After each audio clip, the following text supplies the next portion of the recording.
91 წლის ასარში მსახიობი ოთარ მეღვინეთუხუცესი გარდაიცვალა. ოთარ მეღვინეთუხუცესი 1922 წლის 11 იანვარს დაიბადა. იყო საქართველოს სახალხო არტისტი, საბჭოთა კავშირის სახალხო არტისტი. მიღებული აქვს რუსთაველის სახელმწიფო კოტე მარჯანიშვილის სახელობის და სხვა პრემიები. თამარ გოგრესაშვილს ვრთავთ ახლა პირდაპირ ეთერში. თამარ.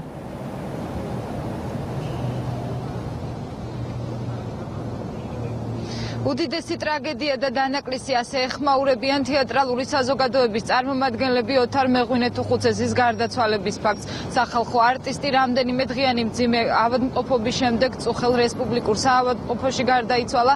დღეს დილით კი გამთენიისას მსახიობი მარჯანიშვილის მოედანზე მდებარე საკუთარ საცხოვრებელ სახლში გადაასვენეს, სადაც დილიდან იკრიბებიან მისი ოჯახის წევრები, ნათესავები, მეგობრები და კოლეგები. ოთარ მეღვინეთუხუცესს შაბათ საღამოს 8 საათზე გადაასვენებენ მარჯანიშვილის თეატრში. ცნობილია ისიც, რომ მსახიობს კვირა 3 საათზე დაკრძალავენ დიდუბის საზოგადო მოღვაწეთა პანთეონში.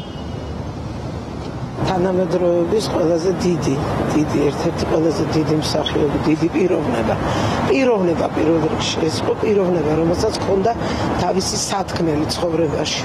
ოთარ მეღვინეთუხუცესი ყოველთვის იყო იქ, სადაც იყო მისი ხალხი. მე არ მეგონა თუ ოთარ მეღვინეთუხუცესი შეიძლება და გარდაცვლილი იყო რა.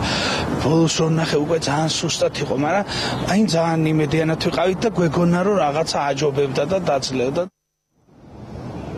30-ზე მეტი კინო და უამრავი თეატრალური როლი, პრემიის სახალხო არტისტი და არაერთი ჯილდოსა და პრემიის ლაურეატი, რუსთაველისა და მარჯანიშვილის თეატრის მსახიობი იყო ოთარ მეღვინეთუხუცეს. 2006 წელს ვარსკვლავიც გაუხსნეს, ის სიცოცხლის ბოლო დღეებშიც მარჯანიშვილის თეატრის სცენაზე იდგა. დიდი მადლობა, ეს იყო თამარ გოგრესაშვილი. მე შეგახსენებთ 91 წლის ასაკში მსახიობი ოთარ მეღვინეთუხუცესი გარდაიცვალა.